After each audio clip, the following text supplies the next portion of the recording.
"I've been demoted at work," he announced somberly upon arriving home. "What?" I nearly spilled my tea in shock. His company's recent poor performance and impending restructuring had hinted at potential personnel changes, but I never anticipated it hitting Scott directly.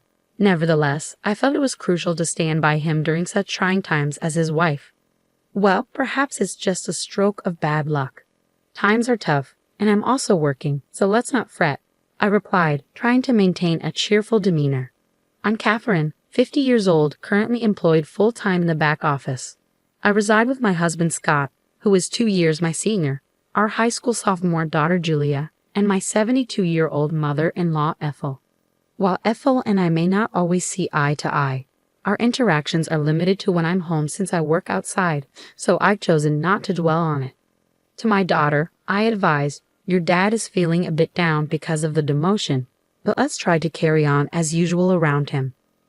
However, Scott began to unload his frustrations, and as the saying goes, people often vent their frustrations on those closest to them, those they trust the most. And unfortunately, I became the recipient of it all. The following day, while cleaning the hallway on my day off, he passed by and suddenly remarked, "You've put on weight since we got married, haven't you?" "Huh? Well, I am 50 after all. Even the gynecology pamphlets mention that women tend to gain weight around menopause. But according to my company's health checkup, I'm not overweight," I retorted. Then came his heartless words, "Forget the health checkup. Your figure is too unsightly. You're just being lazy. If you're overweight, I'm embarrassed to be seen with you and your barrel-like figure." His sudden cruelty left me speechless, and as he added, "ugly," before retreating to his room and locking the door, I was left bewildered. What? What's happening all of a sudden? I pinched my own side in disbelief. I can pinch it. When I squeeze it between my thumb and forefinger, it fits snugly, and I can tell that I've gained more than enough. But why now all of a sudden? It felt like an arrow had pierced me unexpectedly, the shock so intense that I even forgot I was holding the magician wiper in my hand, which then slipped and clattered loudly to the hallway floor. From that day onward, Scott's treatment of me grew increasingly harsh. To exacerbate matters, my mother-in-law seemed to have overheard the argument from that weekend and decided to intervene. Then tensions escalated further. As I ascended the stairs with a basket of laundry intending to hang the clothes, my mother-in-law awaited me not at the bottom, but at the top of the stairs. She would make remarks like, "Oh, how dreadful. If only you weren't so overweight, we could pass each other on the stairs. I wouldn't have to wait here because your obesity restricts the space for both of us." Moreover, during dinner when I served fried chicken, she'd comment, "Isn't this what's contributing to your weight gain?" and promptly remove my plate. Instead, she'd suggest that only the 3 of us who weren't overweight should eat. My gynecologist had mentioned that after middle age, one tends to either gain weight or lose it, yet my mother-in-law remained on the thin side. She was as slim as a dried-up tree, but I managed to tolerate her incessant taunts. Such annoyances had become routine, so I had grown somewhat accustomed to them. What truly wounded me, however, was my husband's behavior. Since that incident, Scott ceased speaking to me. There were no expressions of gratitude or compliments, not even when I served him breakfast. He simply ate in silence and then left the table. He would enter and exit the bathroom without uttering a word. Though we still shared the bedroom, he would merely turn his back to me and immerse himself in his smartphone. I couldn't bear being treated as though I were invisible. One night, summoning my courage in the bedroom, I asked, "Is there a reason you're ignoring me?" His response was cold. "Not really, but I prefer not to engage with anyone other than humans." He continued, "I don't want to be associated with a family member who is this overweight. If you truly care about me, you'll shed some pounds." What? His words left me disheartened. But it's inevitable with age. You understand that, don't you? Even though I walk 1.2 miles for my commute, I'm doing my best in my own way. Despite my efforts to combat the weight gain that often comes with aging, he coldly turned his back, dismissing my struggles. "If you're not seeing results, then it's as if you're not trying at all. Don't speak to me anymore." And with that, he truly stopped acknowledging my presence. Meanwhile, my mother-in-law persisted in taunting me about my weight. Whenever meat, fruits, or rice were served, she'd question, "Are you permitted to eat that? Do you realize?" Eventually, I found myself restricted to salads and boiled vegetables.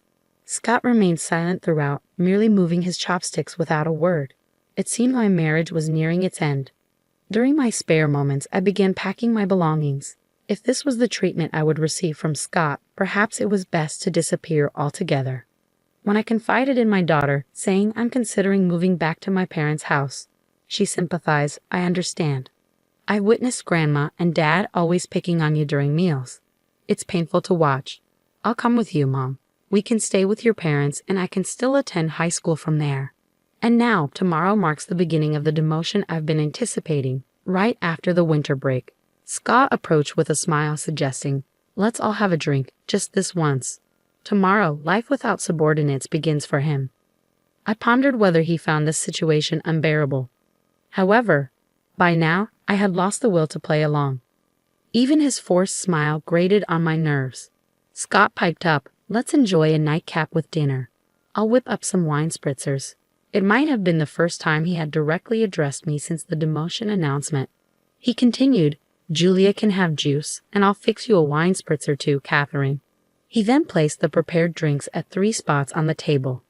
Odd, why the sudden change? As Scott momentarily turned his back to search for the TV remote, I discreetly sniffed the drink he had poured. What? I detected a faint scent, unmistakably familiar. I knew it from my own culinary endeavors.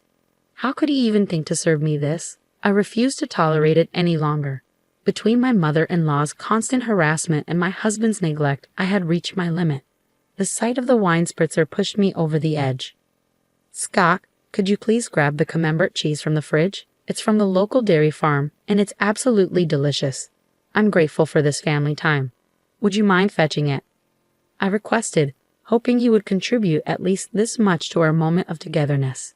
As Scott made his way to the fridge, I took the opportunity to swap my drink with the one on the seat to my right. It was Ethel's seat.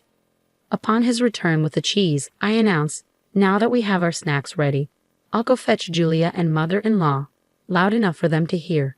Dinner's served. The two of them joined us in the dining room and took their seats, creating an appearance of a typical family dinner. Except, I didn't have any meatloaf or cornbread salad. Instead, we had stewed chicken soup, Camembert cheese, and wine spritzers. Julia opted for juice. Let's dig in. Julia broke the silence, while Scott and my mother-in-law remained silent. I took a sip of the wine spritzer Scott had prepared, noticing him watching me closely. With a smile, I remarked, yeah, it's quite good. Huh? Scott muttered something under his breath, but I chose to ignore him. Instead, I focused on my salad before taking another sip of the wine spritzer. Suddenly, a stream of red liquid shot out from my mother-in-law's mouth, resembling Godzilla's fiery breath. Wait, Grandma, what happened? My daughter exclaimed, rising from her seat in surprise. Some of the liquid splattered onto her salad. Did you choke? Are you okay? Julia quickly fetched a towel and returned, offering it to my mother-in-law, who wiped her mouth. However, her reaction was one of disbelief. What? What is this? Grandma, your mouth, it looks like spicy cod roe, my daughter observed, growing increasingly concerned. Hey you! He put it in my drink. My mother-in-law shrieked, attempting to grab me, but I coldly brushed her hand away. It wasn't me. Scott made it, I stated firmly. This dismissal, coupled with the revelation of Scott's involvement, seemed to stun her. What? My mother-in-law screamed, her lips still stained with sauce, before turning to glare at Scott, who was visibly trembling. Leaning towards him, I exerted some pressure by resting my hand on the table. You thought you could sneak it into the wine spritzer, didn't you? I could detect it slightly because I've encountered it before. That was a dash of hell, wasn't it? I confronted him sternly. A drop of hell? I picked it up at the food fair in Alabama. It might not be as renowned as death sauce, but with its subtle lime undertones, I found it more appealing for its homely flavor, I explained. That hint of lime was what I detected, indicating he had added a significant amount to the drink. My mother-in-law likely didn't notice due to the wine spritzer's aroma, or perhaps she mistook the lime scent for part of the drink's flavor. Regardless, this was an exceptionally malicious prank, incredibly vicious. Wait, Dad did that? Julia's expression was one of disbelief. I actually intended for Catherine to have it, Scott admitted. You should switch it with yours. Even if my mother-in-law is foaming at the mouth, it's out of line. Just because she realized it was meant for me, she wants to pass it off to me. I'm not touching that dangerous concoction, I asserted in a hushed tone, maintaining pressure on Scott. And then I confronted him. Explain why on earth he thought pulling such a stunt was acceptable, I recounted. You were putting on weight, and spicy food can boost metabolism. So I figured I'd give it a try, Scott reasoned. Pathetic. What a lame excuse, I scoffed. Did he truly believe such an explanation would suffice? It was utterly embarrassing. Under pressure, my husband hesitated, shifting his chair back slightly. I'm not crazy. This is a legitimate reason to support your diet. Here, swap your cup with mine and have a taste. I made it for you, he urged. Closing in, I saw him retreat. What are you implying? As the one who prepared it, you should be the one to sample it. Come on. Rising from my seat, I grabbed a cup containing the fiery concoction meant for my mother-in-law and tossed it in front of my husband. Setting it aside, I closed the gap once more. After ignoring me and treating me like I'm invisible for so long, did you honestly expect me to drink something you claimed to make with a smile out of the blue? Did that not occur to you in your empty head? Isn't it all too childish? Come on, taste it as the one who brewed it. Take some responsibility, I asserted, slamming the table. At the sound, my husband, perhaps hoping to evade further confrontation, rose from his chair and stepped back. Amidst the tense silence, a soft voice broke through. Both my husband and I turned to the source. It was our daughter, Julia. She began to speak, her words sounding strained as if she were forcing them out. Taking out your frustration on Mom, who supports you the most when work gets tough, and subjecting her to repeated cruel treatment. It's like a childish prank. I might not be supposed to say this to my parents, but it's too immature and unbearable to witness. Our daughter stood up, addressing her father directly. Is it wrong to struggle with weight? Mom wakes up early, walks to work, and even packs her own lunch. So it's not fair to say she's not making an effort, she continued, turning to face her grandmother. And you going along with it, taking away Mom's dinner like the fried chicken incident. What Grandma is doing is reminiscent of high school drama. It's embarrassing, she remarked firmly. At these words, a flustered Ethel began to offer a confused excuse. That's not it. I'm just concerned about Julia's mom not gaining any more weight.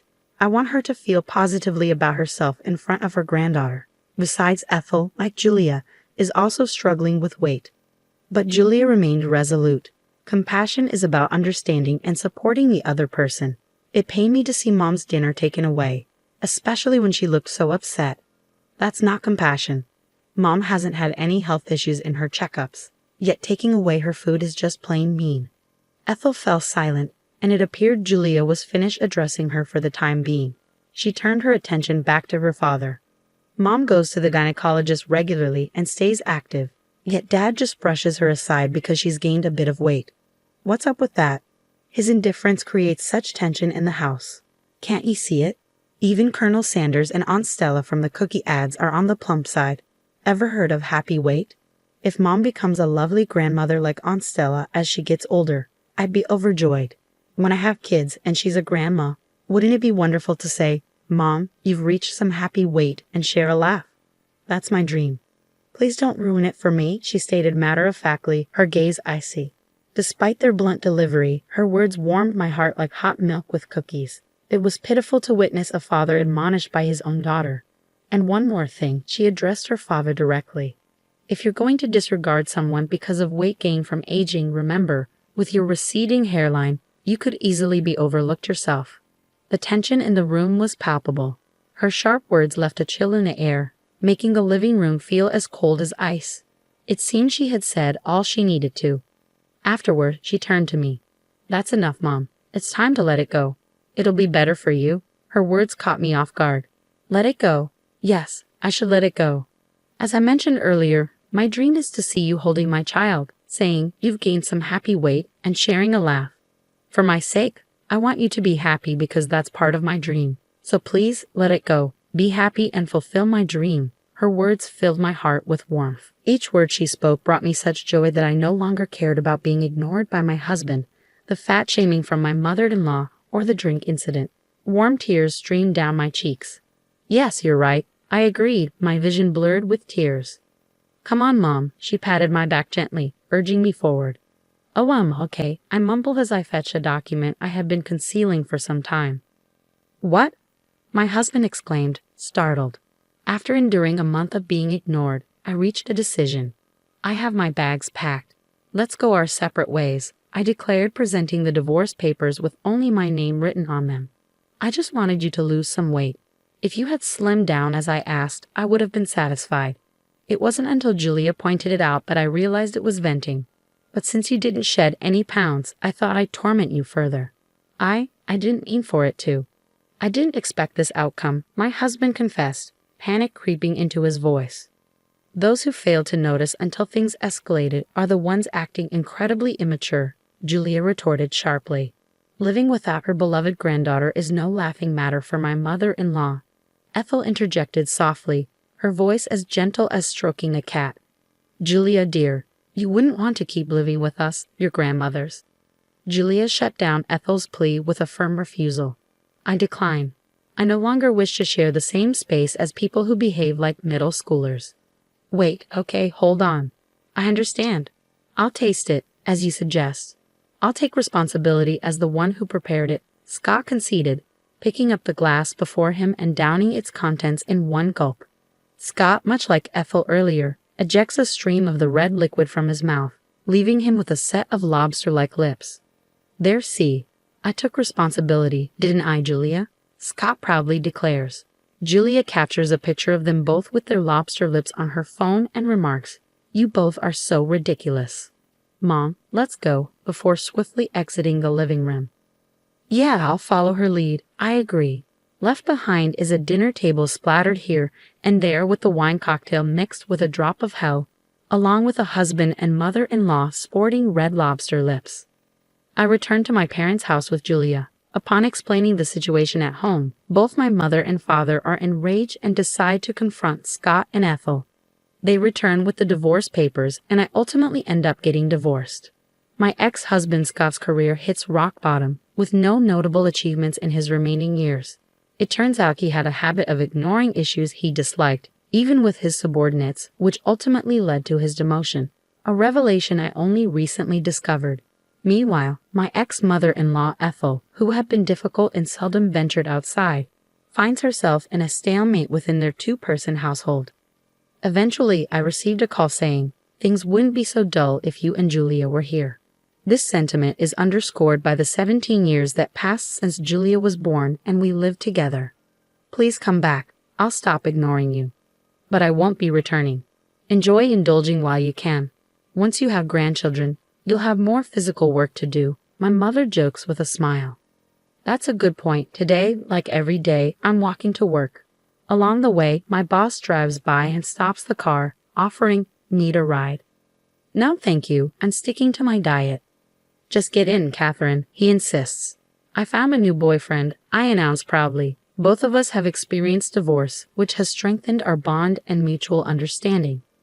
Dieting is great and all, but being late would pose a problem, he mentions as he drives. "I've never been late before," I retort, puffing up my cheeks defensively. He glances at me and gently pokes my puffed-up cheek with his finger. "Give me the time you saved by riding in the car today for our conversation," he says with a playful smile, ever the chatty boyfriend.